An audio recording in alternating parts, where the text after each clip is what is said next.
Hello दोस्तों, मैं योगेंद्र कुमार आप सभी को बहुत बहुत स्वागत करता हूं यूपीएससी हिंदी इस प्लेटफॉर्म पे। दोस्तों, आज की हम सीरीज़ में आज का लेक्चर हमारा जो है चौथा लेक्चर होगा। इससे पहले हमने 3 लेक्चर ऑलरेडी कंप्लीट कर लिया है और अनफॉर्चुनेटली दोस्तों थोड़ा सा मेरी तबीयत ख़राब हो गई थी, तो उसकी वजह से मैं आपकी एक क्लास मंडे को जो थी नहीं ले पाया। तो चलिए शुरू करते हैं। आज मैं 2 टॉपिक इसीलिए कवर कर रहा हूँ दोस्तों, क्योंकि अल्टीमेटली इतने सारे टॉपिक्स हैं सी सेट में और मैं आप सभी के कमेंट्स भी देख रहा था। तो आप में से हो सकता है बहुत सारे दोस्तों को ना पता हो कि I was suffering from some diseases. तो कहने का मतलब ये है दोस्तों कि जो भी आपका एग्ज़ाम का डेडलाइन है और जो भी मैंने आपको पिछले लेक्चर में बता रखा है कि कब तक मैं कंप्लीट कर दूंगा, तो आप मान के चलिए कि मार्च या फिर अप्रैल के फर्स्ट वीक तक आपका ये कंप्लीट हो जाएगा। तो इतने सारे टॉपिक हैं दोस्तों कि अभी मैंने इसीलिए जो है एवरेज एंड परसेंटेज को एक साथ लिया है। तो आज का लेक्चर थोड़ा सा लंबा होगा, बट ये आपके ही फेवर में है। और दोस्तों थोड़ा सा आपसे एक रिक्वेस्ट ये है कि जैसे मान लीजिए आप लोग परेशान मत हुआ कीजिए, क्योंकि अब मान लीजिए ये ऐसी स्थिति थी कि मैं नहीं ले पाया, तो आपने सभी कुछ दोस्तों को धैर्य रखना चाहिए। तो खैर ठीक है, चलिए आज हम अपना लेक्चर शुरू करते हैं। मेरा हमेशा यही प्रयास रहता है कि मैं आपको जो भी क्वेश्चंस हैं प्रीवियस ईयर उन्हीं के माध्यम से समझाने का प्रयास करूं। तो आज का लेक्चर शुरू करने से पहले कल पिछली क्लास में हमने जो क्वेश्चंस दिए थे उसको डिस्कस कर लेते हैं और उसके बाद हम आज का देखेंगे कैसे कैसे क्या क्या हमें करना है और उसके बाद आगे बढ़ेंगे। तो चलिए शुरू करते हैं।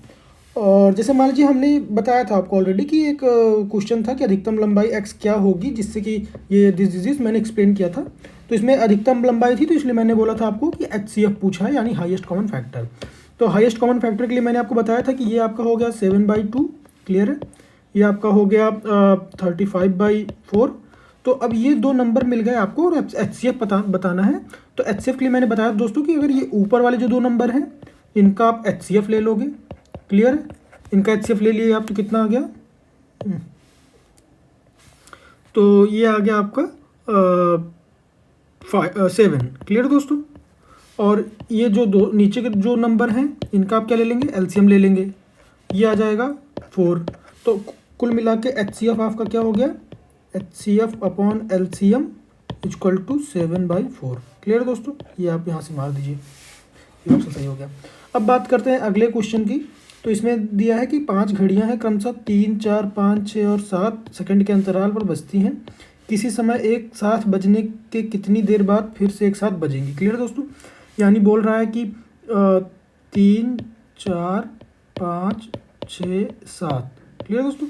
ये जो है इसके अंतराल मतलब अलग अलग घड़ियां हैं, 5 घड़ियां हैं, ऐसे ऐसे बजती हैं। तो बोल रहे हैं कि अगर एक बार बज गई तो अब फिर कितने समय बाद एक साथ बजेंगी, क्लियर दोस्तों। तो साफ साफ आपको क्या करना है, कुछ नहीं, बस LCM ले लेना है। जब आप LCM लेंगे तो 3, 4 आपको मैंने बताया था, मैं दूसरे पेज में कर देता हूँ कि जैसे ये मैंने बताया था आपको कि 3 है, 4 है, 5 है, 6 है, 7 है। LCM लेना है, आप ऐसे ऐसे कीजिए, 2 से कीजिए, क्लियर। तो ये 2 हो गया, 5 हो गया, 3 हो गया और ये 7 हो गया। फिर उसके बाद फिर से 2 से कीजिए, तो ये 3 हो गया, 2 एक बार चला गया, फिर 5 का 5 रहेगा और 3 7। फिर 3 से कीजिए तो 1 1 5 1 7, क्लियर दोस्तों। फिर 5 से कर दीजिए तो 1 1 1 1 और ये क्लियर है दोस्तों 7। अब ये 7 बज गया तो लिख दीजिए, तो ये 1 1 1 1 हो गया। तो अब ये देखिए, इसको आप अगर मल्टीप्लाई करेंगे तो 2 4 4 24 4 3। तो देखिए आप थोड़ा सा अगर कैलकुलेशन भी फास्ट करना चाहते हैं तो देखिए दोस्तों उसकी थोड़ा सा मैं आपको ट्रिक बताता हूँ। कभी भी जैसे मान लीजिए अब आपको ये आ गया तो आप जरूरी नहीं कि आप लाइन से चलेंगे, 2 को 2 में कीजिए। ये बहुत छोटी छोटी अप्रोच है, मेरी पर्सनल अप्रोच है। प्रैक्टिस के दौरान आपको पता चल जाएगा कि आपके दिमाग में स्ट्राइक करना चाहिए कि जब भी कोई नंबर 5 आ जाता है तो आप पहले 5 वाले नंबर को मल्टीप्लाई कर लीजिए। तो 5 वाले नंबर को मल्टीप्लाई कर लेंगे तो 5 7 35 आपको मिल गया, क्लियर दोस्तों। मैं अभी आप इसको जब करेंगे तो बहुत तेज़ी से होगा, मैं आपको बस समझाने के लिए करूँ कि 35 हो गया, ठीक है। अब 35 है, अब 35 को किसी इवन नंबर से मल्टीप्लाई कीजिए, यानी 2 दिख गया हमको, तो 35 दूनी 70 हो गया। अब 7 यहाँ पे मिल गया, 0 आ गया। तो अब आपका पहाड़ा केवल 70 का नहीं, केवल 7 का पढ़ना है। तो बचा क्या, 2 और 3, तो 3 दूनी 6, 6 चंग 36, 6 7 42, क्लियर दोस्तों। ये आपका क्लियर देखिए 420 आ गया। तो इतना सिंपल सा रहता है दोस्तों। तो अब इसको 420 हमारा क्या आया है, सेकंड आया है, 420 सेकंड। अब 420 सेकंड आया है तो बोला है मिनट, मिनट से बोला है तो 60 से डिवाइड कर दीजिए, तो बस 6 6 6 7 मिनट आ गया, आंसर आ गया, क्लियर दोस्तों। तो ये जो है आपका आज का पिछले क्लास का वो था। और अगला क्लास में जो आपका शुरू करने जा रहा हूँ एवरेज एंड परसेंटेज को लेकर। दोस्तों इससे पहले मैं एक चीज़ आपको क्लियर कर दूँ। कोई भी टीचर हो दोस्तों, जैसे मान लीजिए मैं पढ़ा रहा हूँ, कोई भी पढ़ा रहा है, कोई भी हो, गौरव सर हो, रमन सर हो, मैं हूँ, निशांत सर हो, या फिर और भी आप किसी भी टीचर से पढ़िए। तो दोस्तों कोई भी टीचर हमेशा यही प्रयास करता है कि उसके माध्यम से वो आपको कॉन्सेप्ट समझा दे, उसके कुछ क्वेश्चंस उठा ले, एग्जाम्पल से समझा दे। उसके बाद दोस्तों जितना आप प्रैक्टिस करोगे, जितना ये आपको बेनिफिट देगा, आपका कॉन्सेप्ट बिल्डिंग होगा। क्योंकि अल्टीमेटली अगर आप पर्सनली मेरी बात करेंगे तो मैं बताने को तो बहुत सारी चीज़ें होती हैं, बट चूँकि बेसिक से लेके आपको इस लेवल तक ले जाना है कि आपका क्वेश्चन बनने लगे, इसीलिए मैं देखिए आपने अगर रेगुलर मुझे फॉलो कर रहे हो तो आप देख पा रहे हो कि मैं केवल और केवल PYQ उठा रहा हूँ, केवल। भले उसमें कैसे भी क्वेश्चन हो, टफ हो, हार्ड हो, क्या हो, है ना, लेकिन मेरा प्रयास यही रहता है ताकि आप कॉन्सेप्ट भी सीखें, साथ के साथ आप प्रैक्टिस भी कर पाएँ, और साथ के साथ आपका ये कॉन्फिडेंस जो है बूस्ट होता रहे कि आप वास्तव में उस लेवल का क्वेश्चन करें जो आपको वास्तव में ज़रूरत है जिसकी। तो इन्हीं चीज़ों को ध्यान में रखते हुए आप भी अपना एफर्ट मारिए। क्योंकि अगर आप मैं समझ सकता हूँ कि आप में से बहुत सारे दोस्तों के मैं कमेंट्स देख रहा था, कुछ ने वॉइस मैसेजेस और भी रिसीव हुए मुझे। तो बेसिकली दोस्तों मैं समझ सकता हूँ कि आप CSAT को लेकर कितना डिवोटेड हैं। तो बिल्कुल रहिए, और मैं बस यही कहूँगा कि आप एक PYQ ले लीजिए, और उसके बेसिस पे अगर आप इतना रेगुलरली फॉलो कर रहे हैं तो उसको ज़रूर कीजिए। चाहे CSAT के लिए आप दृष्टि की ले लीजिए, क्लियर है दोस्तों, या फिर शिल्पी, जो भी आपको अच्छा लगता है। मैंने ऑलरेडी दृष्टि का बता रखा है, तो अगर आप ले लेंगे तो उससे आपको थोड़ा सा आसानी मिल जाएगी, मदद मिल जाएगी कि आप उसको सीक्वेंस वाइज चल सकें। क्लियर दोस्तों? तो माफ़ कीजिएगा, एवरेज की बात करते हैं तो इसमें आप सभी जानते होंगे कि एवरेज दोस्तों बेसिकली कुछ होता नहीं है। जैसे बहुत सिंपल लैंग्वेज बताऊं कि मान लीजिए कोई ग्रुप है, अब इसमें ये इतने सारे लोग हैं, क्लियर दोस्तों, सबकी अलग अलग एज है, मान लीजिए ये ऐसे, अब सबकी एज है, और हमको बोले कि इस गांव की औसत आयु क्या है, क्लियर है, तो औसत आयु क्या हो जाएगी, सभी लोगों की एज जोड़ दीजिए। मान लीजिए पिंटू, चिंटू, रानी, फिल, है ना, जो भी हैं, तो सब जितने बुजुर्ग, बच्चे जितने भी हैं, सबको अगर आप जोड़ देंगे, तो जब जोड़ेंगे तो कुल एज यानी total as upon number of people, clear दोस्तों। तो ये चीज़ें हो गई, मतलब आपको टोटल अपॉन नंबर। तो उसी तरीके से अगर आपको मैं क्लास की बात करूँ, मान लीजिए कोई क्लास है, आपने पढ़ा होगा कि ये टॉपर क्लास है, ये ऐसा है वैसा है, तो ये किस बेसिस पे होता है दोस्तों? टॉपर क्लास बनती है बच्चों के बेसिस पे। अब बच्चे मान लीजिए 5 बच्चे हैं, 1 2 3 4 5, क्लियर।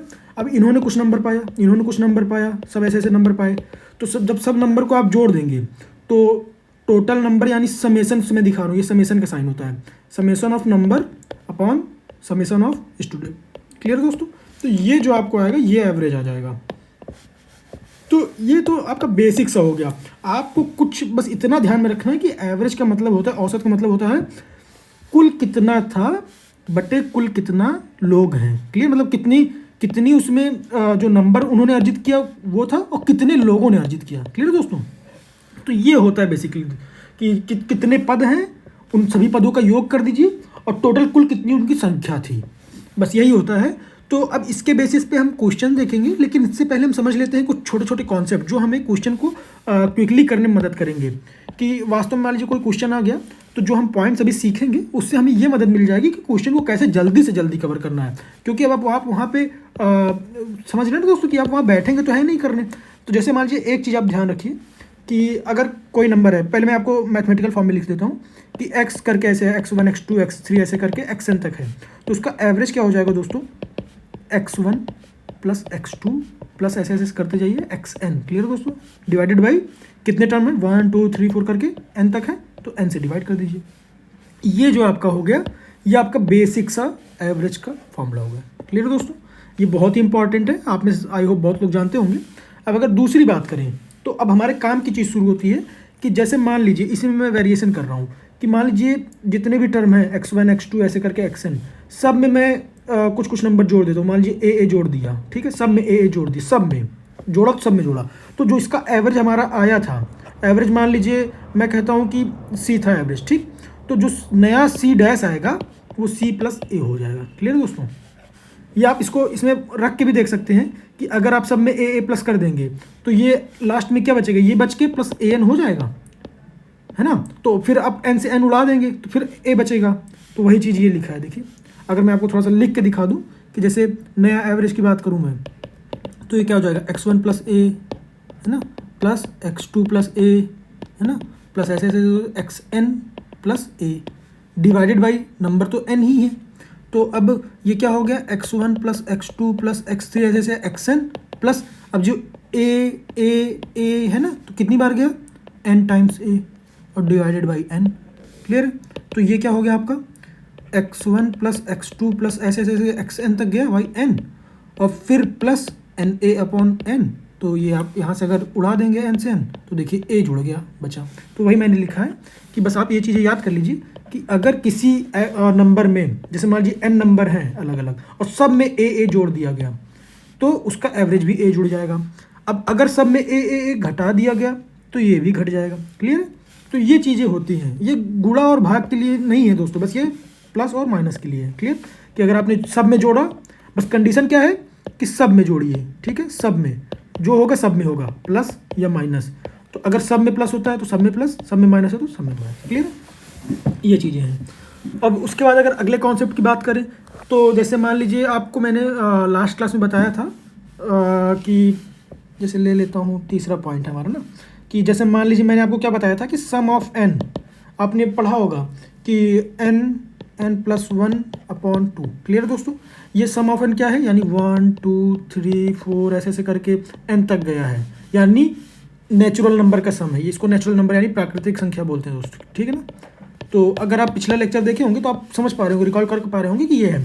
तो आपसे क्वेश्चन में सीधे सीधे बोल देगा कि प्रथम इतनी प्राकृतिक संख्याओं के योग का औसत बताइए। ठीक, ऐसे बोलेगा कि 1 से लेके 30 तक की नेचुरल नंबर यानी प्राकृतिक संख्याओं का एवरेज बताइए, बस इतना बोलेगा। अब इतना बोलेगा तो आपको तुरंत स्ट्राइक करना चाहिए ये फॉर्मूला, अदरवाइज आप बहुत मुश्किल में पड़ जाएंगे कि आप इसको जोड़ें घटाएं, है ना। तो जैसे आप फॉर्मूला रखेंगे तो ये तो आपका टोटल हो गया। अब अगर यहाँ से हम एवरेज अगर हम एवरेज की बात करें ना, तो एवरेज की अगर बात करते हैं तो एवरेज हमने क्या पढ़ा था कि सम अपॉन नंबर, है ना। तो सम ऑफ एन है यहाँ पे, तो सम ऑफ एन क्या है, एन प्लस 1 अपॉन 2 है और फिर n से डिवाइड कर दीजिए तो n से n उड़ गया, यानी n प्लस 1/2। बस अब ये आप चीज़ बस ये ध्यान दीजिए कि जब भी आपसे 1 + 2 + 3 ऐसे करेगा तो कुछ नहीं, n प्लस 1/2 कर देना है। फॉर एग्जाम्पल अगर मैं आपको समझाऊं कि मान लीजिए आपसे बोला कि 1 से लेके ऐसे ऐसे करके 15 तक के नंबरों का, ठीक है, एवरेज कीजिए, बस बताइए इसका एवरेज क्या होगा, बस इतना पूछ दिया। अब आप अगर नहीं जानते हैं ये वाला फॉर्मूला तो आप बड़ी मतलब दिक्कत भी हो सकती है, फिर आप 1 बाई 1 कैलकुलेट करेंगे, टाइम टेकिंग होगा। बेसिकली दोस्तों 2 घंटे का समय है, तो इसमें आपको ट्रिक्स पता होनी चाहिए, बहुत बहुत हेल्प करता है। इससे आपको हेल्प इस चीज़ में मिल जाएगी कि जो आप कंप्रहेंशन पार्ट अगर मान लीजिए अटेम्प्ट करेंगे तो उसमें आपको टाइम मिल जाएगा, क्योंकि कंप्रहेंशन में लगता है टाइम। क्लियर दोस्तों। तो अब अगर यहाँ से 1 से लेकर 15 तक की बात है, अब बोला इसका एवरेज बताइए, तो अगर हमें फॉर्मूला पता है तो हम क्या जानते हैं, n प्लस 1/2 यानी 15 प्लस 1/2 यानी 16/2 यानी 8। क्लियर। देखिए अब तड़ से मार दिए कि आपका ये आंसर हो गया। मतलब आप क्वेश्चन देखें नहीं कि आंसर आप बता दोगे, आपसे क्या मतलब रह जाएगा, ये लास्ट डिजिट प्लस 1/2, बस तुरंत कीजिए, सेकंडों नहीं लगेगा, 5 सेकंड में आपका आंसर आ जाएगा। क्लियर दोस्तों। तो इस तरीके की चीज़ें आप ज़रूर इसको अपने दिमाग में बैठा के रखिए। अब दूसरा अगर मैं बात करूँ चौथे पॉइंट की, तो ये होता है जैसे मान लीजिए मैंने आपको बताया था सम ऑफ n स्क्वायर। क्लियर दोस्तों, अगर आपको याद हो n प्लस 1 2n प्लस 1/6 याद है। तो ये चीज़ें हैं। अगर आपको नहीं याद है दोस्तों तो मैं बार बार कह रहा हूँ कि आप मेरे पिछले लेक्चर को जरूर देखें, क्योंकि अगर मैं धीरे धीरे अपने क्वेश्चन के लेवल को नहीं बढ़ाऊंगा तो आपकी जो यूपीएससी की डिमांड है, एक्सपेक्टेशन है, वो मीट नहीं कर पाएगी। तो इसलिए आप जरूर पिछले लेक्चर को देखें, और मैं कोई भी पॉइंट ऐसा नहीं बोलूँगा ना बताऊँगा जो आपको ना बताया गया हो, पढ़ाया गया हो। क्लियर है। तो ये जो चीज़ें हैं ये मैंने आपको पिछले लेक्चर में बता रखा है। अब अगर इसके एवरेज की बात करें, तो ये आ जाएगा, कुछ नहीं करना, बस जो समेशन ऑफ n स्क्वायर है डिवाइडेड बाई n कर दीजिए, है ना, क्योंकि टोटल नंबर ऑफ सम और कितने नंबर हैं बस यही है। तो अगर इसको n से डिवाइड कर देंगे तो ये n तो उड़ जाएगा, तो बचेगा क्या, n plus 1 2n plus 1/6। Clear दोस्तों। तो ऐसे ही करके आगे बढ़ते जाना है। अब अगर मान लीजिए मैं थोड़ा सा इसको इरेज करूं, तो इसको मैं इरेज कर रहा हूं, तो अगर और भी कुछ कॉन्सेप्ट्स हैं उसको अगर मैं बताऊं, तो जैसे मान लीजिए आपने ये पढ़ा होगा कि sum of even numbers, an even numbers, sum of an odd numbers, है ना, ये सब चीज़ें आपने पढ़ा होगा। तो अगर उसका भी मान लीजिए आपसे डायरेक्ट एवरेज पूछ ले, ये आपका 5वां पॉइंट हो गया कि मैं लिख देता हूँ कि सम संख्याओं का औसत, ठीक है। अब यहाँ पे n सम संख्याओं लिख देता हूँ मान लीजिए। तो अब जैसे मान लीजिए इसका मैंने आपको ऑलरेडी बता रखा था कि जैसे मान लीजिए 2 4 6 8 ऐसे ऐसे होते होते है ना, ये n तक गया है। तो मैंने आपको बताया था कि समेशन ऑफ n अगर इवन है तो ये होता था n+1, बस ये होता था। क्लियर दोस्तों। अब आपको अगर एवरेज निकालना है तो इसमें n से डिवाइड कर दीजिए, n से डिवाइड कर देंगे तो क्या हो जाएगा n+1। क्लियर दोस्तों। अब देखिए कितना आसान हो गया अगर आपको ये पता है तो। मान लीजिए आपको क्वेश्चन दे दिए, यही दे दिया, ऐसे 2 से लेकर से बढ़ता जा रहा है। मान लीजिए आपने दे दिया यहाँ पे 88। अब बोला कि ये बोल दिया ना कि 88 है, तो 88 है तो पहले तो आपको ये देखना पड़ेगा कि आप यहाँ पे 88+1 करेंगे या फिर कुछ और। तो आप ध्यान दीजिएगा, गलती यहाँ पे होती है कि ये n जो है 88 नहीं है, n है कितने हमारे नंबर हैं, कितने टर्म हैं। ये कितने भी यहाँ पे कुछ भी लिखा हो, 1000 करोड़ लिखा हो, लेकिन 1 2 3 4 5 6 टर्म है, ऐसा ना। तो इसी तरीके से हमको भी देखना पड़ेगा कि ये 88 है, मानिए कौन सा टर्म है। तो 2 2 2 2 चल रहा है, तो 2 44 हो गया ये। क्लियर दोस्तों। तो अब अगर ये 44 हो गया तो 44 बार गया, तो 44 बार गया माने कितना हो गया ये आपका हो गया। जैसे मान लीजिए अगर आप 44 और 45 में कन्फ्यूज़न हो रहा है ना कि +1 करेंगे कि नहीं करेंगे, तो कुछ डाउट मत कीजिए, आप जस्ट अगला टर्म देख लीजिए कि ये 4 है तो 2 से कितनी बार गया, 2 बार गया, तो इसका मतलब 2 टर्म हो गए। ये 6 है, कितनी बार गया, 3 बार गया। क्लियर है। तो ऐसे 88 है तो ये कितनी बार गया, 44 बार, यानी n की वैल्यू हो गई 44। क्लियर दोस्तों। तो ऐसे ही अगर मान लीजिए हमसे पूछ दिया इसी का एवरेज बताइए, तो हमने क्या देखा, n+1। क्लियर। तो n+1 देखा तो ये यानी 44+1, यानी इसका एवरेज हो गया 45। क्लियर। तो ये आपका आंसर हो गया। तो ये छोटी छोटी चीज़ें हैं, ये आप बिल्कुल अपने दिमाग में बैठा कर रखिए, तो बहुत आसानी होती है इसको आपको करने में। इसी तरीके से अगर मैं बात करूं, जैसे ये इवन नंबर की बात हो गई, अगर ऑड नंबर की बात करें तो क्या होगा। ऑड नंबर की अगर बात करता हूं मैं, तो जैसे ये आपका 6 पॉइंट हो गया, n ऑड नंबर, ऑड माने विषम। क्लियर दोस्तों।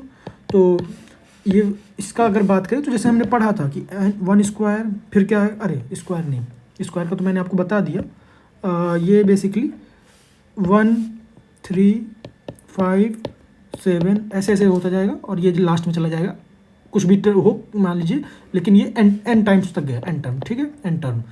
तो अब अगर इसका हमें सम पता है, सम हमारा इसका क्या होता था, n स्क्वायर। क्लियर दोस्तों। अगर आपको याद होगा तो आप देखिएगा इसका सम जो है n स्क्वायर होता था।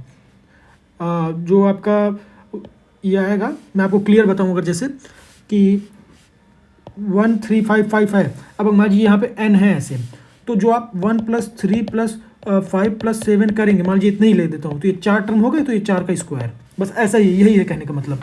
अब अगर इससे आपको एवरेज पूछे, एवरेज पूछेगा तो हम क्या पढ़ा था, सम अपॉन टोटल नंबर ऑफ वो, तो सम हमारा क्या था, n स्क्वायर, है ना, और यहाँ पे भी n है, तो n से एक स्क्वायर उड़ गया, यानी n बचा। तो बस आपको ये पता होना चाहिए कि अगर इवन नंबर की बात करता है तो हमारा n+1 आएगा। क्लियर। और अगर ऑड नंबर की बात करता है तो n आएगा। क्लियर। बस ये है। तो ये छोटी छोटी चीज़ें थी दोस्तों, तो ये बहुत ही इंपॉर्टेंट हो जाता है, इसको थोड़ा सा आपको ध्यान रखना चाहिए।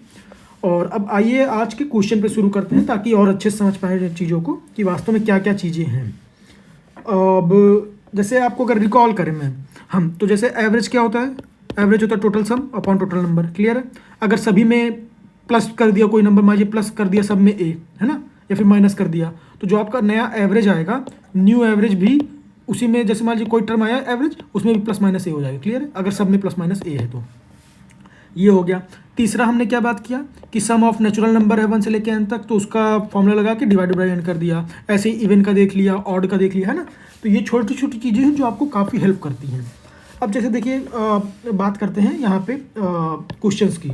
तो दोस्तों कुछ क्वेश्चंस तो ऐसे डायरेक्ट पूछ लेते हैं, कुछ क्वेश्चंस ऐसे बोलते हैं कि जैसे मान लीजिए मैंने आपको ओरिएंटेशन क्लास में बताया होगा, जब मैं डिस्कस कर रहा था डिटेल में सिलेबस एवरेज का, तो बताते हैं कि मान लीजिए किसी नंबर का एवरेज निकाला हमने, तो ये आया कुछ। ठीक। अब इसमें हमने ये पता किया कि ये नंबर कोई मिस गाइड हो गया, मतलब गलत पढ़ लिया। अब उसके बाद पता चला कि इसका सही नंबर तो ये है ना, राइट। तो जब सही नंबर ये, तो बताइए नया एवरेज क्या होगा। तो ऐसे भी क्वेश्चन आते हैं। तो हालांकि हम हर तरह के क्वेश्चन को टच करने का प्रयास किए हैं, और जो क्वेश्चन मैंने नहीं टच किया दोस्तों, उसको मैंने दिया है आपके प्रैक्टिस के लिए, क्योंकि कॉन्सेप्ट मैं आपको बता दिया हूँ और हर तरह के क्वेश्चन टच कर पाना यहाँ पॉसिबल नहीं होता इतने उसमें समय में, क्योंकि आप अगर टॉपिक ही देख लेंगे बेसिकली तो आपके कम से कम कुछ नहीं तो 50 तो टॉपिक होंगे। अब 50 टॉपिक में 50 तरीके के वेरिएशन है, तो आप इतने सारे क्वेश्चन तो मैं यहाँ पे नहीं डिस्कस कर सकता, आप भी समझ पा रहे होंगे फिजिबल नहीं है। तो इसीलिए आप अपने एंड से ज़रूर इफर्ट मारें और जो मैं आपको प्रैक्टिस के लिए देता हूँ उसको आप ज़रूर कीजिए, क्योंकि उसमें मैं वेरिएशन देने की कोशिश करता हूँ। तो आप इन चीज़ों को ज़रूर देखें ताकि आपके तरह तरह के वैरायटी क्वेश्चंस करने की क्षमता डेवलप हो। क्लियर दोस्तों? तो चलिए अब आगे इस क्वेश्चन में आते हैं जल्दी से कि ये क्या बोल रहा है। एक शिक्षक और 3 छात्रों की औसत आयु 20 वर्ष है। क्लियर है? यदि तीनों छात्र समान आयु के हों और शिक्षक व प्रत्येक छात्र की आयु का अंतर 20 वर्ष हो तो शिक्षक की आयु कितनी है? क्लियर है? चलिए, बोल रहा है कि एक शिक्षक है और 3 बच्चे हैं, स्टूडेंट हैं। तो बोल रहा है अगर इनकी और इनकी पूरी एवरेज निकाल लें, तो मान लीजिए मैं लिख देता हूँ थोड़ा सा इरेज करके कि जैसे शिक्षक और जो बच्चे हैं इनका अगर एवरेज हमसे पूछ रहा है, तो अगर इनका एवरेज पूछ रहा है तो अगर ये मान लीजिए शिक्षक हो गए, टी से दिखा दिया टीचर है ना, और बच्चे हो गए XYZ, ठीक। तो एवरेज क्या हो जाएगा? T + X + Y + Z upon 4, यही हो गया एवरेज। टोटल अपॉन नंबर, ये दिया है अपना 20 वर्ष, देखिए औसत आयु है ना, तो ये 20 है। क्लियर है? अब एक चीज़ और ये भी दिया है कि जैसे ये जो XYZ हैं ये तीनों आपस में बराबर है, तो अगर हम इसको केवल X लिख दे तो चलेगा। अब XYZ लिखने की क्या जरूरत है, क्योंकि जब सब मान लीजिए 10-10 साल के हैं, अगर एग्जांपल मान लीजिए तो 10-10 साल के हैं तो सबको 10-10-10 लिखिए, XYZ देखिए बराबर आ गया ना, X भी 10 हो गया, Y भी 10 हो गया, Z भी 10 हो गया। ये मैं आपको समझाने के लिए बता रहा हूँ, देखूंगा कि कितना आता है अपना वैल्यू। तो कहने का मतलब ये जो आपने लिखा तो इसको आप ये कर सकते हैं कि इसी को अगर मैं करूँ तो T + X + X + X, 3 बच्चे हो गए और एक टीचर हो गया बटे 4। क्लियर है? तो ये हो गया T + 3X बटे 4, ये तो आपका हो गया एवरेज। ये कितना है? 20 के इक्वल है। ठीक, पहली चीज़। दूसरा चीज़ क्या बोल रहा है कि जो टीचर है और जो बच्चा है दोनों के एज में कितने का अंतर है? वो भी 20 का है। क्लियर है? यानी टीचर बच्चों से 20 साल बड़ा है। तो अब बोल रहा है कि शिक्षक की आयु बताइए, तो शिक्षक की आयु बताना है। तो अब यहाँ से आप चलिए समझिए क्या बोल रहा है कि शिक्षक की आयु बताना है, तो T यहाँ पे क्या हो गया? X + 20 हो गया, ये X माइनस उधर गया तो +X हो गया। एक ये इक्वेशन मिल गई, एक ये इक्वेशन मिल गई। अब यहाँ से आपको सॉल्व करना है बेसिकली। तो चलिए सॉल्व करना है तो करते हैं सॉल्व। हमें क्या दिया था यहाँ पे? यहाँ से अगर हम देखें तो T + 3X है ना अपॉन 4 = 20 है। ये 4 इधर जाएगा, मल्टीप्लाई हो जाएगा, यानी T + 3X = 80। क्लियर है दोस्तों? अब अगर इसको मैं एक जगह लिख दूँ, जैसे मान लीजिए मैं यहाँ पे थोड़ा सा इरेज करके लिखता हूँ, तो अगर यहाँ पे मैं लिखूँ तो मुझे क्या मिल गया? T + 3X, क्लियर है, = 80। एक तो आपको ये मिल गया, ठीक। और दूसरा आपको क्या मिला? T = X + 20। Clear? 2 equation 2 unknown, बस अब आपको यहीं पे सॉल्व करना है। तो अब आपसे यहाँ पे पूछा है तो हम क्या करेंगे, इनको आपस में सॉल्व करेंगे। तो T की वैल्यू उठा के इसमें रख दीजिए। अगर आप T की वैल्यू उठा के इसमें रख देंगे तो क्या हो जाएगा? X + 20 हो जाएगा, प्लस 3X है = 80। क्लियर? ये T की वैल्यू X + 20 थी, अब यही मैंने उठा के इसमें रख दी, तो ये देखिए आ गया X + 20 + 3X = 80। तो यानी 4X + 20 = 80। क्लियर है? तो यहाँ से अगर X की वैल्यू कैलकुलेट करेंगे तो 60/4 यानी 15। अब ये 15 तो आ गया बच्चों का एज, यानी जो अपने बच्चे बैठे हुए हैं क्लास में, 3 ठो है ना, ये 3 छात्र हैं, उनकी औसत ये अब बोल दिया कि जैसे 3 छात्र हैं, उनकी अगर एज 15 पता चल गई, और बोल रहा है कि शिक्षक व प्रत्येक छात्र की आयु का अंतर 20 है, तो टीचर कितना हो जाएगा? 35 साल का हो जाएगा। क्लियर है? 15 + 20। तो ये छोटा सा क्वेश्चन था, बहुत बेसिक सा था। ऐसे मतलब कुल मिला के आपको बस ये देखना है कि क्वेश्चन कह क्या रहा है। अगर आपको भाषा में पकड़ हो गई तो अभी जैसे ये पहला क्वेश्चन था तो इसलिए मैंने इतना इलेबोरेट किया, समझाया।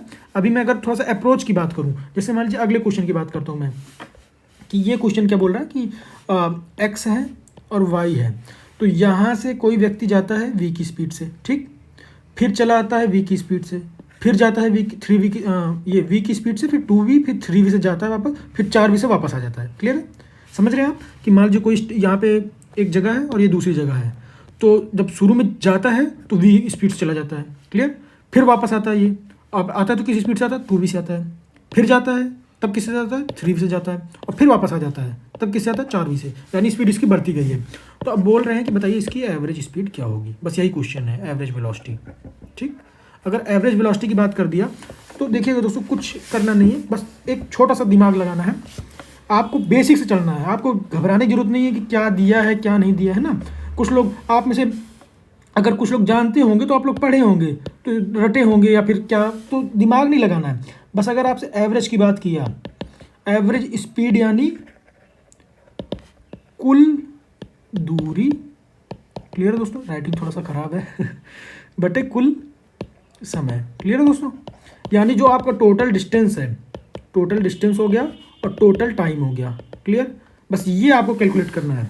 अगर आपको टोटल डिस्टेंस दिया है, टोटल टाइम दिया है तो डायरेक्ट आ जाएगा डिस्टेंस नहीं दिया है तो उसको आप जानते होंगे कि दूरी बराबर चाल गुणे समय होता है ना, या फिर चाल बराबर दूरी बटे समय, क्लियर है, ये जानते होंगे। तो बस ये जो दो चीज़ें हैं इनको आपस में आप इंटरलिंक कर दीजिए, बस आपका काम हो जाएगा। तो अब अगर जैसे इस क्वेश्चन की बात करें हम, तो हमसे पूछा क्या है, एवरेज वेलोसिटी। एवरेज वेलोसिटी पूछा है तो हम देखेंगे कि कितना दूरी चला। तो अगर हम मान लेते हैं कि ये दूरी थी डी, मान लीजिए, ठीक, डी थी, तो एक बार डी गया, ठीक, फिर डी वापस आया, फिर डी गया, फिर डी वापस आया, यानी टोटल इसने कितना चल लिया, D plus D plus D plus D, है ना। यानी टोटल मिला के इसने चल लिया 4d, 4d तो इसने चल लिया। और टोटल समय कितना लगा, मैं मान लेता हूँ कि भाई पहले वाले में T1 लगा, दूसरे वाले में T2 लगा, तीसरे वाले में T3 लगा, चौथे वाले में T4 लगा, क्लियर है इतना। तो टोटल दूरी बटे टोटल समय हमने कर दिया। अब इसी को हमको कैलकुलेट करना है। अगर ये हमारा आ गया तो एवरेज हमारा आ जाएगा, क्लियर है। तो अब चलिए इसको करते हैं। तो ऊपर तो 4d हो गया था। अब अगर T1 की बात करें, T1 माने ये जो आपका गया है ये पहला वाला है ना, तो समय क्या होता है, दूरी बटे चाल। दूरी क्या थी, d, चाल कितना था, v, तो T1 हमारा हो गया d बाई वी। T2 क्या हो जाएगा, जो वापस गया, दूरी तो d ही थी, यानी d ही तो वापस गया, लेकिन वेलोसिटी क्या हो गई, 2v हो गई, है ना। तो मतलब जल्दी पहुंच जाएगा। आप समझ पा रहे होंगे कि भाई जितना तेज चल रहा है उतना जल्दी पहुंचेगा। अब अगर यही T3 की बात करें तो दूरी तो d ही है, वेलोसिटी कितनी हो जाएगी, 3v हो जाएगी, क्लियर है। और फिर T4 की बात करें तो d बाई 4v, क्लियर।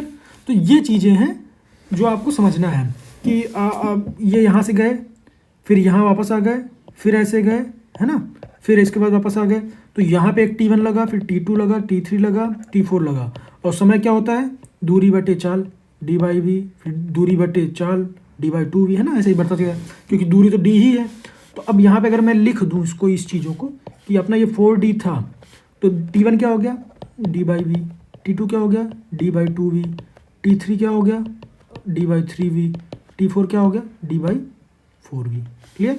अब इसको सॉल्व कर लीजिए। अब इसको सॉल्व करने का आपको एलसीएम वगैरह में बता ही रखा हूँ ऑलरेडी। तो ये क्या था, 4d था। अब ये d है तो d बाहर ले लीजिए, ये क्या हो जाएगा, d बाई वी बाहर ले लीजिए बेसिकली। तो ये 1/1, 1/2, 1/3, 1/4, क्लियर, ये हो जाएगा।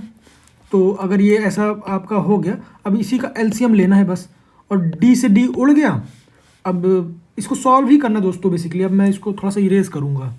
तो जैसे मान लीजिए आपका नीचे क्या आ गया, आपका नीचे आ गया ये 1/1 प्लस 1/2 प्लस 1/3 प्लस 1/4। तो देखिए यहाँ पे 4 बचा, d उड़ गया, तो ये क्या हो गया, 1/v, 1 plus 1/2 plus 1/3 plus 1/4, clear. तो अब यहाँ से v तो ऊपर चला जाएगा, तो ये 4v हो गया।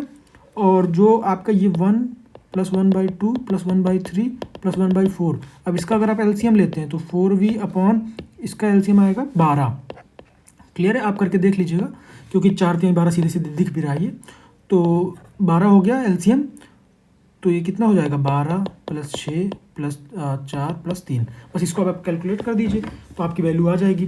तो आपसे क्वेश्चन में क्या पूछा है कि इसकी वेलोसिटी, जो एवरेज वेलोसिटी आएगी, 4 ऑप्शन दिया हुआ है कि लेस देन v आएगी, v से 2v के बीच आएगी, 2v से 3v के बीच आएगी, ऐसे ऐसे करके दिया हुआ है। तो जब आप यहाँ पे वैल्यू निकालेंगे तो आपका वैल्यू लाई करेगा v एंड 2v के बीच में, क्लियर है दोस्तों। तो ये बहुत ही सिंपल सा क्वेश्चन था, बट थोड़ा सा समझने वाली बात ये थी कि अगर एवरेज की बात करता है हमसे तो हम टोटल डिस्टेंस निकालेंगे और टोटल टाइम निकालेंगे। क्लियर है? बस ये इतनी सी बात है। अब अगर डिस्टेंस निकालना है, अगर डिस्टेंस दिया है तो अच्छी बात है, नहीं दिया तो देखिए हमने यहाँ पे डी मान लिया था, है ना। तो ऐसे मान लेना है दोस्तों। आपको अगर कोई भी क्वेश्चन कुछ भी करना है तो आप मान लीजिए, अगर नहीं आ रहा है तो मान लीजिए और उसके बाद उस टर्म को एलिमिनेट करने की कोशिश कीजिए, क्योंकि आपने जो माना है वो क्वेश्चन में तो दिया नहीं है, तो वो आपके आंसर में भी नहीं रहना चाहिए, तो उसको आप एलिमिनेट करने की कोशिश कीजिए। तो जैसे यहाँ पे देखिए मैंने डी माना था, कहाँ गया ये, जैसे डी माना था मैंने, तो देखिए डी जो है यहाँ पे था, एलिमिनेट हो गया ना। अब जो डी मैंने माना था वो तो हट गया, क्वेश्चन में केवल वी दिया था तो वी बचा मेरा, ये देखिए। तो ऐसी छोटी छोटी चीज़ें हैं, वो अपने आप आ जाता है, बस आपको प्रैक्टिस करना है और धैर्य से थोड़ा सा काम लेना है। आइए अगले क्वेश्चन पे आ जाओ दोस्तों। जैसे ये अगला क्वेश्चन आ रहा है, बोल रहा है कि शादी के समय एक औरत उसके पति की औसत आयु, ठीक है, 23 वर्ष थी। 5 वर्ष बाद उनके पास 1 वर्ष का बच्चा है। अब पूरे परिवार की औसत आयु क्या होगी? तो आपको कुल मिला के क्या निकालना है? पूरे परिवार की औसत आयु। पहले तो आप ये समझिए कि आपको निकालना क्या है, तभी आप उसको पता कर पाएंगे। परिवार की औसत आयु है यानी पति प्लस पत्नी प्लस बच्चा, है ना। ये हैं टोटल 3 लोग हो गए, तीनों की एज बटे 3, ये आपको निकालना है। क्लियर है? तो अगर आपको पति की एज पता चल गई, पत्नी की पता चल गई, बच्चे की पता चल गई, 5 साल बाद यानी जब बच्चा 1 साल का है तो आप उसको 3 से डिवाइड कर दीजिए तो आपका आंसर आ जाएगा। क्लियर है? बस यही बोला है अपने को पता करने के लिए। अब दिया क्या है कि जो पति है यानी अगर हस्बैंड है और वाइफ है, ठीक है, हस्बैंड वाइफ है, इनकी एवरेज कितनी है? 23 साल है, ठीक। एवरेज माने बाई 2 कर दिया तो, है ना। अब इसके बाद बोल रहे हैं कि इनकी जो 5 साल बाद क्या होगी? 5 साल बाद ये भी बढ़ के 23 5 28 हो जाएगा, ये भी हो गया। तो ये आपका जो है एवरेज भी आपका बढ़ गया 5 साल। मैंने आपको बताया था कि भाई अगर दोनों की सेम अमाउंट से बढ़ते हैं तो एवरेज भी उसी अमाउंट से बढ़ जाएगा। तो इसका मतलब जो नया एवरेज है हस्बैंड वाइफ का वो 28 है। क्लियर है? तो अब हमसे हस्बैंड एंड वाइफ का नहीं पूछा क्योंकि अब बच्चा भी आ गया वहाँ पे 1 साल का, तो उसका पूरे फैमिली का एवरेज पूछा है। क्योंकि अगर हस्बैंड का एवरेज पूछता होता हस्बैंड वाइफ का तो भाई पहले 23 साल थी, दोनों लोग 5-5 साल बढ़ गए तो नया एवरेज 28 हो जाएगा। तो 28 ऑप्शन में दिए नहीं तो आप मार के आ जाते हैं, लेकिन अब वो तो आपसे पूछा नहीं है। तो अब जब वो नहीं पूछा है तो हम करेंगे क्या?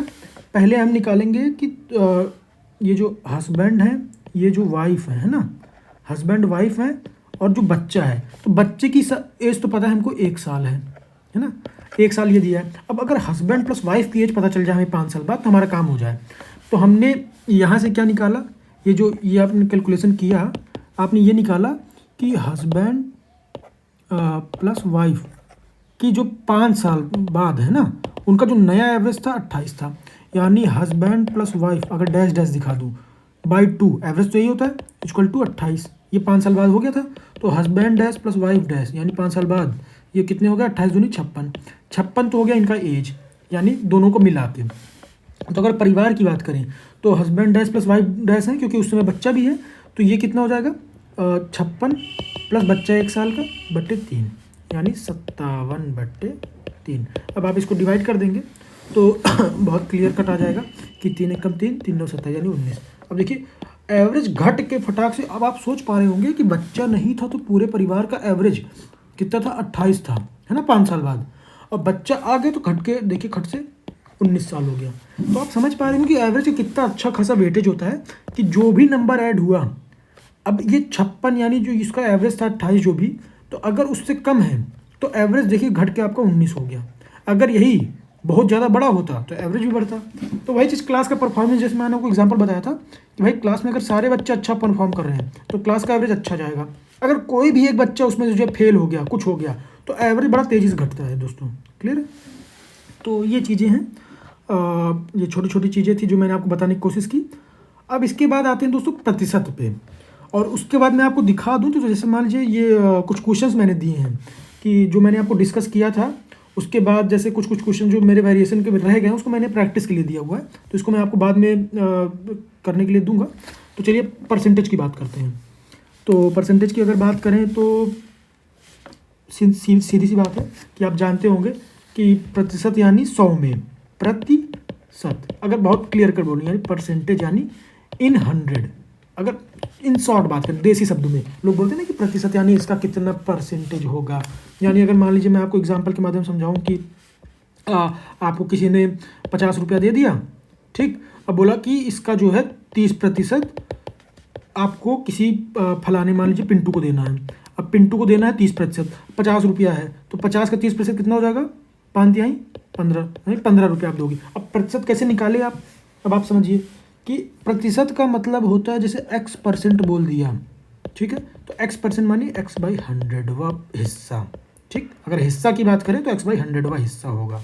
अब अगर यहाँ से मैं समझ लूँ, ये जो पिंटू चिंटू की बात किया मैं कि 50 रुपया था आपके पास और 30% दे दिए, तो 50 का कितना दे दिया आपने? 30% यानी 30/100वां हिस्सा ये दे दिया। तो अब इसको कैलकुलेट कर लीजिए, देखिए फटाक से हो गया, 0 0 उड़ गया, 5 या 15 सीधे सीधे आ गया, है ना। तो ये चीज़ें हैं, मतलब ये परसेंटेज यानी उतना बटे 100, क्लियर, ये चीज़ हो गई। तो अब जैसे मान लीजिए कभी कभी लोग बोलते हैं कि आपके एग्ज़ाम से ही ले लेता हूँ, मान लीजिए बात करता हूँ कि मान लीजिए एग्ज़ाम था आपका 200 नंबर का, है ना। अब आप पाए कितना नंबर? 30 नंबर पाए। अब आपको पता करना कि आप पास हुए कि फेल हुए। तो भाई पास हुए कि फेल हुए का मतलब क्या है? आप कितना नंबर पाए और कितना नंबर का पेपर था, गुणे 100 कर दीजिए। आप कितना नंबर पाए? 15% नंबर पाए, फेल हो गए, मतलब, है ना। तो कहने का मतलब आप कैसे किए? टोटल आपने कितना नंबर पाया, टोटल कितने नंबर का पूर्णांक, है ना। आप पढ़े होंगे कि प्राप्तांक अपॉन पूर्णांक, है ना, बट गुणे 100, तो आपका जो है परसेंटेज आता है। तो ये चीज़ें हैं। तो अब इसमें अगर मैं नई थोड़ा सा चीज़ें बताऊं कि क्या क्या हो सकता है। जैसे मान लीजिए आपसे कोई डिजिट दे दिया, ठीक है, और कभी कभी आपने पढ़ा भी होगा, आई होप, कि जैसे बोलते हैं ना कि मान लीजिए कोई नंबर है x, इसमें जो है इसका जो है मान लीजिए n% बढ़ा दिया गया, तो जो नया नंबर होगा क्या होगा? तो भाई x था, x का n% बढ़ा दिया, तो x गुणे n/100, बस यही है। तो यहाँ पे कितना हो जाएगा? x 1 + n/100, क्लियर, ये चीज़ें हैं। अगर यहीं पे माइनस कर देता तो क्या हो जाता? यहाँ माइनस हो जाता, यहाँ माइनस हो जाता, बस क्लियर है। अभी क्वेश्चन आप करेंगे ना तो आपको समझ में आएगा कि जैसे मान लीजिए कोई बोला कि आपके पास 100 रुपये था, 100 तो मान लीजिए बहुत क्लासिकल एग्जाम्पल हो जाता है। मान लीजिए 295 रुपया था, ठीक है, अब इतना बोल दिया। अब आपने इसके जो है 10% रुपये किसी को दे दिए, तो आपके पास कितना रुपया बचा, क्लियर। तो आप इसका 10% निकाल के माइनस कर दो सीधे सीधे, तो ऐसा है। अब अगर बात करें कि जैसे मान लीजिए परसेंटेज और फ्रैक्शन की दोनों में रिलेशन क्या है ना, अभी मैं आपको थोड़ा सा उसके माध्यम से भी समझाने का प्रयास करूँगा। जैसे मान लीजिए आपको दे दिया 1/2, तो अब ये कितना परसेंटेज है? कुछ नहीं करना है, 100 से गुणा कर दीजिए, क्लियर, कितना हो गया? 50% हो गया। अब मान लीजिए दे दिया 4/5, क्लियर है, 4/5 दे दिया। अब बोला कितना परसेंटेज है कि बोल दिया कि किसी नंबर का 4/5। अब ये 4/5 कितना परसेंटेज है? तो 4/5 कितना परसेंटेज? उसको 100 से गुणा कर दीजिए, प्रतिशत, बस 100 से गुणा कर दीजिए, क्लियर। तो इसको करेंगे तो कितना जाएगा? 80%। तो ये चीज़ें हैं छोटी छोटी, कुल मिला के आपको क्या करना है कि जितना भी उसका फ्रैक्शन दिया हो, 1/5 दे दिया मान लीजिए, इसका भी 100 से गुणा कर दीजिए, कितना हो गया? 20%। तो ऐसे ही है छोटी छोटी चीज़ें, क्लियर है दोस्तों। अगर मैं आपको थोड़ा सा जो दोस्त एनालिटिकल पर्पस से समझना चाहते हैं, तो जैसे मान लीजिए ये मैं कोई सर्किल लेता हूँ, क्लियर, ये पूरा होल सर्किल है, इसका सेंटर ये है। अब आप ये समझिए, मैं बस इसमें अलग अलग वेरिएशन करूँगा, आप समझ जाएंगे कि जैसे मान लीजिए ये लाइन है, अब आपको क्लियर दिख गया होगा आधा, है ना, कि भाई ये जो आपका है ये 50% है। 50% कैसे हो गया? आधा इसका साइडेड है, अब इसको 100 से गुणा कर दिया तो आपका हो गया 50%। अब अगर मान लीजिए इसी लाइन को, जैसे घड़ी है या फिर कुछ भी है, अब अगर ये है आपका, अगर मैं इसको यहाँ से करूँ और इसको ऐसे कर दूँ, तो अब कितना परसेंटेज है? अब आपको दिख पा रहा होगा कि एक हिस्सा ये हो गया और बाकी ये हिस्सा ये हो गया। तो अगर मैं इसको यहाँ पे डिनोट कर दूँ कि 0 12 ऐसे रहता है ना, फिर 1 2 फिर 3 आपका यहाँ पे आता है ना, 1 2 3, फिर ये 4 5 6 ऐसे ऐसे करके है, तो मान लीजिए 12 बज रहे। अब ये 5 पे है, यानी जो आपका पूरा 5 हिस्सा है, तो 5 हिस्सा है कितने में है? 12 में है ना, गुणे 100 कर दीजिए, बस ये आपका परसेंटेज आ जाएगा, क्लियर है दोस्तों। अगर ये 4 होता तो ये मान लीजिए ये सुई ऐसे होती, नीले कलर से अगर दिखा दूँ, ये सुई ऐसे होती, तो 4 हिस्सा आपका कवर्ड है, टोटल है कितना? 12, तो 4/12 इसका गुणे 100 कर दीजिए, बस आपका परसेंटेज निकल जाएगा, क्लियर। तो ये छोटी छोटी चीज़ें हैं दोस्तों, ये आपको ध्यान देना चाहिए। तो अब जैसे इसको अगर मैं बात करूँ 4/12, तो ये 1/3 हो गया ना, तो 1/3 यानी 33.33%, ऐसे ये चीज़ें हैं। अब इसको मैं थोड़ा सा आपको, ये तो आपको थोड़ा सा आसान लग रहा होगा, लेकिन इसको क्वेश्चन कैसे वेरी करते हैं ये मैं आपको बताने की कोशिश करूँगा कि वास्तव में क्वेश्चन तो आपको डायरेक्टली ऐसे नहीं पूछेगा जैसे आप देख रहे हैं। अब देखिए ये मैंने क्वेश्चन ले भी लिया है अपने से कि कोई आइटम है, ठीक है, उसमें बोल रहा है कि उस आइटम पे 10% डिस्काउंट दे दिया गया, ठीक। तो कोई नया प्राइस आया उसका, अब जो नया प्राइस आया उस पर भी 5% का डिस्काउंट दे दिया गया, ठीक है। तो ये बताइए कि फाइनल डिस्काउंट कितना होगा। क्लियर है। अब एक चीज़ समझिएगा कि जब भी आपको इस तरीके का क्वेश्चन आए तो दो तरीके से आप कर सकते हैं। जो लोग एक्स मानने में विश्वास रखते हैं, जो कंफर्टेबल है वो एक्स मान के चलें। तो चलिए मान लीजिए एक्स मान के चलता हूँ, तो एक्स मान के चलते हैं तो टोटल डिस्काउंट उन्होंने कितना दे दिया, 10% का दे दिया। 10% का दे दिया यानी एक्स माइनस एक्स गुड़े 10/100। क्लियर। मतलब अगर 10% का डिस्काउंट दे दिया तो माइनस कर दिया मैंने, तो एक्स उसका प्राइस था, 10% माइनस कर दिया तो इतना हो गया, यानी ये हो गया आपका 95/100 एक्स। क्लियर। ये आपका नया प्राइस हो गया।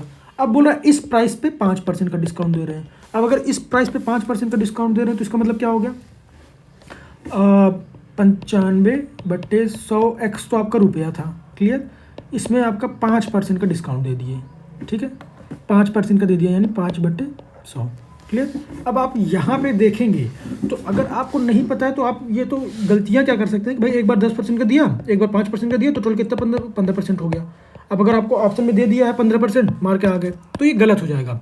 अब आपको ध्यान ये देना है कि ये जो अमाउंट है, जो 5% डिस्काउंट हो रहा है जिसपे वो अमाउंट भी तो घट गया है, तो जब घट गया तो फाइनल जो परसेंटेज है वो भी 15% से ना होकर 15 से कम आएगा। पहली चीज़ तो ये। तो अगर आपके ऑप्शन में 4 ऑप्शन दिया है, 14, 15, 16 और 14.5, तो अब आप ये देखिएगा कि एक चीज़ तो आप समझ गए होंगे कि भाई 16 तो नहीं होगा क्योंकि डिस्काउंट हो रहा है सेम अमाउंट के बजाय डिस्काउंटेड रेट पे, है ना। फिर उसके बाद 15 भी नहीं होगा क्योंकि भाई 10% आपने दिया, और फिर उसके बाद उस जो नया अमाउंट आया उस पर आप 5% दे रहे हो, तो जब अमाउंट कम है तो ये 15% से कम आएगा, ये भी आपको पता है, तो इसका मतलब 15 भी नहीं होगा। अब या तो 14 होगा या तो जो भी मतलब जो भी डिजिट है ना।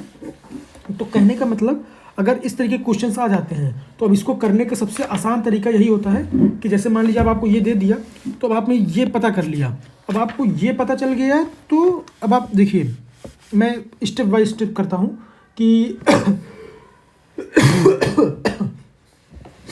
क्लियर दोस्तों। तो जैसे मान लीजिए मैं करता हूँ इसका 5% निकालता हूँ, तो 95 गुणे 5/100 गुणे 100 है। क्लियर है। तो एक तो ये था आपका 10%। अब ये वैल्यू हमारी निकल जाए तो हमारा काम बन जाए, इसी को हम जोड़ देंगे उसमें।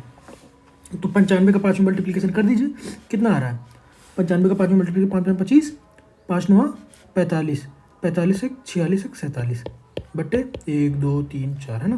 तो ये आपका हो गया 0.0। इसी में मैं खिचड़ी कर दिया, चलिए थोड़ा सा बैक कर देता हूँ, मैं बैक कर सकता हूँ। चलिए ये हो गया, तो आपका ये हो गया कितना 0.0475, इतना परसेंट हो गया। क्लियर है दोस्तों। अब अगर 10% का डिस्काउंट दे रहा है, ये तो आपका फ्रैक्शन हो गया, माफ़ कीजिएगा। अगर परसेंटेज करना तो आप 100 से गुणा करेंगे ना, तो देखिए 100 से गुणा करेंगे यानी कितना हो जाएगा 4.75%। क्लियर है। तो ये आपका परसेंटेज हो गया। तो 10% आपने पहले दिया था और जो 5% आया ये ओरिजिनल अमाउंट का कितना है 4.75, यानी 10 + 4.75 यानी 14.75% आया, ये जो आपका फाइनल डिस्काउंट था। क्लियर दोस्तों। तो ये छोटी छोटी चीज़ें हैं कि आपको समझना पड़ेगा कि जैसे मान लीजिए आपको थोड़ा सा मैं ब्रीफ करता हूँ, हो सकता है आप में से कुछ लोग कंफ्यूज हो गए होंगे, तो मैं एक ऐसा एग्जांपल लेके समझाने का प्रयास करता हूँ जो आपको थोड़ा सा ईजी लगे। जैसे मान लीजिए 100 रुपये था। क्लियर। 100 रुपये की चीज़ पे मैंने 20% का डिस्काउंट कर दिया, ठीक। तो मान लीजिए कुछ आया, ठीक। अब उस पर मैंने फिर से जो है 20% का डिस्काउंट कर दिया, तब कितना आएगा। अब बस इसको स्टेप बाय स्टेप समझ लेते हैं। क्या 40% आएगा, हमको ये देखना है। तो हमने बताया कि नहीं भाई 40 नहीं आएगा, 40 से कम ज़्यादा कुछ हो सकता है ना। तो जैसे मान लीजिए 100 रुपये की चीज़ थी, 20% आपने डिस्काउंट कर दिया, यानी 100 पे 20 रुपये छोड़ दिया सीधा सीधा, तो कितने की पड़ी वो 80 की, है ना। अब 80 की थी, उस पर फिर से आपने 20% छोड़ दिया, तो अब 20% छोड़ेंगे तो अब 20 रुपये नहीं छूटेगा, अब कितना छूटेगा, कम छूटेगा, यानी 80 पे ही तो छूट रहा है। तो 80 का 20% कितना हो गया 80 गुणे 20/100, यानी 16 रुपये आपने छोड़ा। 16 रुपया छोड़ा, इसका मतलब यहाँ पे कितना आ गया -16 कर देंगे आप डिस्काउंट, है ना। तो 16 माइनस कर दीजिए, कितना आ जाएगा 64 आ गया। तो 64 रुपये आ गया, यानी आपका जो फाइनल अमाउंट था वो 100 से घट के 64 आ गया। क्लियर। अब 64 आ गया तो आप देख पा रहे होंगे कि भाई कितने परसेंट का, सीधे सीधे 36% का अंतर दिख रहा है। 40 का तो नहीं आया ना कि 20 घटाया तो 40 आ जाए, नहीं। ऐसे ही देखिए, अब एक चीज़ आपको ध्यान रखना पड़ेगा कि अगर आप सेम अमाउंट में डिस्काउंट कर रहे हैं, फिर उसके बाद जो अमाउंट आता है उसमें डिस्काउंट कर रहे हैं, अगर डिस्काउंट कर रहे हैं तो ये मान लीजिए x% है, ये y% है, तो ये less than x plus y% आएगा। क्लियर है? उसी तरीके से अगर मान लीजिए बढ़ा रहे हैं और इसको भी बढ़ा रहे हैं x प्लस वाई से, x और y से, तो जो आपका इंक्रीज आएगा वो भी जो है x प्लस वाई से कम ही आएगा। क्लियर है? यानी देखिए, आना तो आपका 20 प्लस 20 40 चाहिए था, लेकिन आया कितना, 36 आया, है ना। इसी तरीके से ऊपर वाले में देखें कि 10 प्लस 5 आना कितना चाहिए था, 15, लेकिन आया कितना, 14.75। तो कहने का मतलब हमेशा देखिए कम ही आ रहा है, ये जो आपका डिस्काउंट हो गया या फिर जो भी है ना। तो ये चीज़ें, ये छोटी छोटी चीज़ें थोड़ा सा ध्यान दे लीजिए। तो इससे बेसिकली हेल्प क्या होती है दोस्तों, कि आप जब एग्ज़ाम में बैठेंगे ना, तो उससे आपको अच्छा खासा मदद मिल जाती है ऑप्शन को एलिमिनेट करने की। भाई वास्तव में हमें करना क्या है, 4 ऑप्शन दे दिए, अगर आपको इतना क्लियर हो गया कि भाई ये नहीं है, तो आपका काम आधा तो आसान हो जाता है ना। तो ये चीज़ें हैं। अब चलिए बात करते हैं अगले क्वेश्चन की, कि अब क्या बोल रहा है कि चावल के प्रति किलोग्राम मूल्य में 25% की वृद्धि के परिणाम स्वरूप उस व्यक्ति ने, मतलब एक व्यक्ति है, उसने 1200 रुपये में 6 किलोग्राम चावल कम खरीद पाता है। ठीक है, चावल का प्रति किलोग्राम प्रारंभिक मूल्य क्या था। क्लियर दोस्तों, एक बार आप फिर से समझ लीजिए कि बोल क्या रहा है कि कोई चावल है ना, कि चावल के प्रति किलोग्राम मूल्य में अगर 25% की वृद्धि कर दी जाए तो उससे होता क्या है कि एक व्यक्ति 1200 रुपया में 6 किलोग्राम चावल कम खरीदता है। ठीक है, तो चावल का प्रति किलोग्राम प्रारंभिक मूल्य, यानी जब हमने वृद्धि नहीं की थी तब कितना था। तो मान लीजिए वृद्धि नहीं की थी तो x था। ठीक, अब जब x था तो हमारे पास 1200 रुपया है। अब आप समझिएगा, 1200 रुपया है, जब उसका प्राइस x था तो हम कुछ किलो खरीदते थे, मान लीजिए k किलो खरीदते थे, है ना, किलो माने k। अगर प्राइस बढ़ गया 25%, अब 25% बढ़ गया तो 25% बढ़ गया माने कितना हो गया, x प्लस x गुणे 25/100, है ना, ये हो गया। तो ये कितना हो गया, x प्लस x बाई 4, 25 चौको 100, यानी 5/4x। अब प्राइस x ना होके 5/4x हो गया। अब जब 5/4x हो गया तो अब 1200 में कितना खरीद पाता है, k माइनस 6। क्लियर है, 6 किलो कम खरीद पाता। पहले 6 किलो इतना किलो खरीदता था, अब बेचारा 6 किलो कम खरीद पा रहा है। क्यों? क्योंकि सामान महंगा हो गया।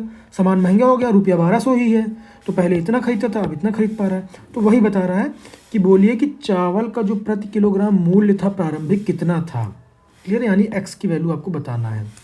तो अब देखिए समझिए, अब इसको मैं करने का अगर आपको थोड़ा सा तरीका बताऊँ, एक स्टेप बाय स्टेप चलेंगे, अपने आप चीज़ें आ जाएंगी क्लियर कट। कि ये था अपना x के हिसाब से, तो मान लीजिए k की वैल्यू क्या आएगी यहाँ पे, x रुपया का आइटम है ना, x रुपया पर केजी का आइटम है। आपने कितना रुपया में खरीदा, 1200 रुपये का खरीदा, 1200 रुपये का, तो कितना किलो खरीद लेंगे आप, 1200 रुपये का खरीद रहे हैं x के हिसाब से, तो ये आ गया k किलो। ठीक, एक तो आपको ये मिल गया। क्लियर है, अब सेम 1200 रुपया है। ठीक, अब आइटम आपका महंगा हो गया, x रुपया ना होके इतना हो गया, है ना, 5/4x। अब आप कितना खरीद पा रहे हो, k माइनस 6। क्लियर है, यही हो रहा है। तो अब यहाँ पे हमें जैसे ये दिख गया कि 1200 रुपये में अगर x के हिसाब से खरीदे तो k किलो मिलता है, और 1200 में 5/4x के हिसाब से खरीदे तो k माइनस 6 मिलता है, क्योंकि हमारा पैसा बढ़ गया था। क्लियर है, तो अब यहाँ से हमसे पूछा क्या है कि x की वैल्यू बताइए। तो अब x की वैल्यू बताना है तो हम क्या करेंगे, यहाँ से k की वैल्यू उठा के इसमें रख देंगे, बस अब आपको सॉल्व करना है। तो बेसिकली अगर रखेंगे तो यहाँ पे क्या आ जाएगा, 1200/5x/4 equal to k minus 6 है, तो k की वैल्यू होगी 1200/x माइनस 6। क्लियर है, अब यहाँ से पहले इसको सॉल्व कर लें। अभी सॉल्व करना अब आपका पर्सनल अप्रोच हो सकता है, कैसे कर सकते हैं, कैसे कैसे करेंगे। तो ये आपका 4 ऊपर मल्टीप्लीकेशन हो जाएगा, 1200/5x equal to 1200/x minus 6। Clear, अब इधर उधर कर लीजिए, तो ये आ जाएगा आपका ये -6 इधर आ जाएगा तो +6 हो गया, और ये x उधर चला जाएगा तो माइनस हो गया, यानी 1200/x माइनस 4 × 1200/5x। क्लियर है, तो ये चीज़ें हो गई। अब इसको सॉल्व कर लीजिए, तो जब इसको सॉल्व करेंगे तो एलसीएम इसका 5x आ जाएगा, 5x आ जाएगा, और ये कितना हो जाएगा 1200 × 5 और माइनस यहाँ तो कुछ नहीं है, तो ये 4 इंटू 1200, तो ये आपका हो गया 6 इक्वल टू 12 गुणे 5 और ये 1200/5x। क्लियर है दोस्तों। तो यहाँ से अगर आप x की वैल्यू कैलकुलेट करेंगे तो 6 दूनी 12 और 6 दूनी 12 यानी आपको यहाँ पे कैलकुलेट करें तो ये हो गया आपका 200/5 यानी 5 8 5 20 40। यानी इसका जो प्राइस था इस वाले का ये 40 रुपया था शुरू में। क्लियर है दोस्तों। अगर 40 रुपये के हिसाब से ख़रीदता तो वो कुछ केजी खरीद पाता, यानी केजी जो हमने कैलकुलेट किया था ये केजी मिलता हमको। और अगर उसने प्राइस जो है बढ़ा दिया 25%, यानी 40 से 25 बढ़ा दिया यानी 50 रुपये कर दिया, ठीक है, तब हम 6 किलो कम खरीद पाते हैं। क्लियर दोस्तों। तो देखिए ऑप्शन में 40 भी दिया है, 50 भी दिया है, तो आपसे पूछा प्रारंभिक मूल्य यानी 40 रुपया। क्लियर है। तो चलिए अब अगले क्वेश्चन की तरफ बढ़ते हैं। अगला क्वेश्चन क्या बोल रहा है कि ये बहुत ही अच्छा क्वेश्चन है दोस्तों, ये थोड़ा सा ध्यान दीजिएगा, आप लोग भी समझने का प्रयास कीजिएगा, थोड़ा सा स्टैंडर्ड क्वेश्चन है ये। जैसे बोल रहा है कि ए और बी स्टील के 2 भारी खंड हैं, यदि बी को ए के शीर्ष पर रखा जाता है तो वजन 60% बढ़ जाता है, ठीक है। यदि बी को ए के शीर्ष से हटा दिया जाता है तो ए और बी के कुल वजन की तुलना में कितना वजन कम हो जाएगा। क्लियर दोस्तों। अब आप ये समझिएगा कि पहले केवल क्या था, ए था, ठीक, उसमें हमने क्या कर दिया, बी को जोड़ दिया। जब बी को जोड़ दिया तो हमारा वजन कितना जुड़ गया, 60। तो हम मान लेते हैं कि ए का वजन था 100। क्लियर। चलिए अभी सिंपल से अप्रोच अपन कर लेते हैं। ए का वजन था 100, जब उसमें बी जोड़ दिया तो 60% बढ़ गया, यानी 160 हो गया वजन। क्लियर है। 100 का 60% जोड़ दीजिए, 100 का 60% जोड़ेंगे 160 हो जाएगा, यानी बी कितने किलो का हो गया, बी हो गया 60 किलो का। क्लियर है। ए कितने का किलो का हो गया, 100 किलो का। अब हमको ए और बी का किलो मिल गया। अब बोल रहा है कि जब ए और बी दोनों साथ थे, ठीक, अब इसमें से हम बी को हटा दिए तो बताइए कितना % घट जाएगा। क्लियर है। तो अब ये ध्यान दीजिएगा कि जब जोड़े थे तो 60% जुड़ा, तो जब हटाएंगे तो 60% नहीं घटेगा। ये जो आपका शॉर्ट ऑप्शन दिया है, कुछ लोग ये इसीलिए मैं इस क्वेश्चन को ले रहा हूँ क्योंकि ये यहाँ पे दिए उन्होंने 60 दिया भी है। तो बेसिकली आप ध्यान क्या देंगे इसमें, जैसे मैं आपको थोड़ा सा यहाँ से बताऊँ अच्छे से कि परसेंटेज की बात करें तो जब ए था तो उसमें आपने 60% जोड़ा था, तब तो आपका कुछ मतलब जब आपने बी जोड़ा तो 60% जुड़ गया, यानी 160 हो गया। मतलब अगर आपका ए 100 किलो है और बी 60 किलो है तो टोटल मिलके 160 किलो हो गए। क्लियर है। लेकिन अब क्या बोल रहा है कि 160 किलो है टोटल चीज़, अब उसमें से 60 हटा दीजिए, है ना, बी हट गया, 60 हट गया, तो बताइए कितने % का रिडक्शन आएगा, ठीक, कितने % की कमी आएगी। तो 160 का कितना % है, यही निकालना है आपको बेसिकली। क्लियर दोस्तों। तो अब यहाँ से आप अगर निकालेंगे तो कितना आ जाएगा, इसको डिवाइड कर लीजिए, तो ये कितना हो गया 3/300/4, तो ये हो गया आपका 300/8। 300/8 अगर आप करेंगे तो ये आएगा आपका 75/2, 75/2 यानी 37.5%। ये आपका क्लियर कट हो गया। क्लियर है दोस्तों। यानी अगर आपको मैं थोड़ा सा ब्रीफ में बताऊं तो भाई 100 किलो अगर मान लीजिए मैंने यहाँ पे माना था ये ए को, 100 किलो ए हो गया, इसमें मैंने बी जोड़ दिया तो 60% बढ़ गया, यानी 160 हो गया। तो यहाँ से हमने बी निकाल लिया, 60 रुपये और 60 किलो का हो गया। जब 60 किलो का हो गया तो दोनों को अपन ने देख लिया यहाँ पे, जो अब मैं ये कैलकुलेट किया हूँ कि ये जो आप देख पा रहे होंगे कि भाई ए जो है 60 किलो का जोड़ने के बाद 160 हुआ, दोनों को मिला के 160 हो गया। अब बोला कि यहाँ से बी को हटा दिया गया, जब बी को हटा दिया गया 160 में तो बताइए कितना रिडक्शन हुआ, तो हमने निकाल दिया। ठीक है, क्लियर, 60/160। क्लियर। तो ये थोड़ा सा कॉन्सेप्चुअल चीज़ था दोस्तों। अब अगर अगले क्वेश्चन की बात करते हैं कि क्या बोल रहा है कि यदि जो है x + y का 20%, x - y का 50%, तो x और y का रेशियो बताना है। जो बोल रहे हैं हम कर देते हैं, हमें ज़्यादा दिमाग नहीं लगाना। x + y का 20% का 20%, क्लियर, परसेंट माने प्रतिशत, ये देखिए प्रतिशत है ना, इक्वल टू x - y का 50%, बस यही बोल रहा है। क्लियर है भाई, जिसका जितना प्रतिशत लिखा मैंने उसको लिख दिया एज इट इज़। अब बोल रहा है कि यहाँ से बताइए कि x और y का कितना क्या है, तो चलिए कैलकुलेट कर लेते हैं।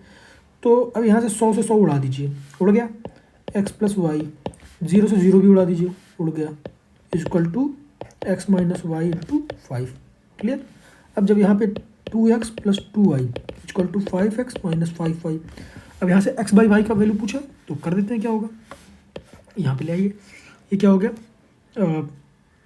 ये टू एक्स उधर चला जाएगा या वाई इधर आ जाएगा, तो 2i प्लस 5y, ठीक है। ये माइनस 5y इधर चला गया, प्लस 5y होगा, इधर 5x था और ये 2x उधर जाएगा तो माइनस 2x, तो ये कितना हो गया 7y इक्वल टू 3x। तो अब यहाँ से निकाल लीजिए। अब आपको x बाई वाई बोला यानी 3x इक्वल टू 7y बोला है, तो 3x upon 7y equal to 1, तो x upon y equal to 7/3। देखिए क्लियर है। यहाँ पे देखिए दो ऑप्शन दिया, 3/7 भी दिया है, 7/3 भी दिया है, तो आपका 7/3 आंसर हो गया। क्लियर है दोस्तों। तो ये छोटे छोटे चीज़ें थी। अब इसके बाद मैं प्रैक्टिस के लिए आपको क्वेश्चन दिया हूँ, इसमें बहुत अच्छे अच्छे क्वेश्चन है दोस्तों। जैसे मान लीजिए मैं आपको एक्सप्लेन करूँ कि जैसे बोला है कि 100 विद्यार्थियों का औसत 40 है, ठीक है। बाद में यहाँ पाया गया कि एक विद्यार्थी का अंक 53 था जबकि उसे भूल से 83 पढ़ लिया गया था, तो संशोधित औसत क्या होगा। क्लियर है। ये आप अपने एंड से ट्राई कीजिए, मैं इसको कल एक्सप्लेन करूँगा नेक्स्ट क्लास में। काफ़ी अच्छा क्वेश्चन है। उसके बाद एक ये क्वेश्चन देखिए दोस्तों, बहुत अच्छा है, मैंने इसको नंबरिंग कर रखा 1 2 3 4। जैसे 5 व्यक्तियों के किसी एक परिवार में प्रति व्यक्ति औसत आय 10,000 थी, उसी परिवार में प्रति व्यक्ति औसत आय क्या होगी यदि एक व्यक्ति की आय में इतने रुपया प्रति वर्ष की वृद्धि हो जाए, ठीक है। 5 लोग थे तो एवरेज इतनी थी, उनमें से कोई एक आदमी जो है उसकी इनकम जो है बढ़ के इतनी हो जाती है ना, इतना बढ़ जाता है ना, तो बताइए कि एवरेज इनकम कितनी बढ़ जाएगी फैमिली की। बहुत सिंपल सा क्वेश्चन है। अब एक ये क्वेश्चन है दोस्तों कि यदि इतने का इतना % ये है तो एक्स की वैल्यू बताइए। बहुत सिंपल है। अब ये देखिए बोला कि एक परीक्षा में एक छात्र को सफल होने के लिए इतना इतना, तो आप एक बार इसको पढ़िए, देखिए क्या बोल रहा है क्वेश्चन, और आप ये ध्यान दीजिए कि जितने भी क्वेश्चन हैं सब देखिए दोस्तों या तो यूपीएससी या फिर यूपीपीसीएस के हैं। तो इसको देने के पीछे का मेरा उद्देश्य केवल इतना है कि जो मैं वेरिएशन करा रहा हूँ, जो मैंने चीज़ें बताया हूँ आपको, वो आपको समझ में आए और आप अपने एंड से ट्राई करें और उसको ज़रूर कमेंट बॉक्स में डाल लें। तो मैं उसको अगले क्लास में डिस्कस करूँगा। तो चलिए इन शुभकामनाओं के साथ मिलते हैं दोस्तों अगले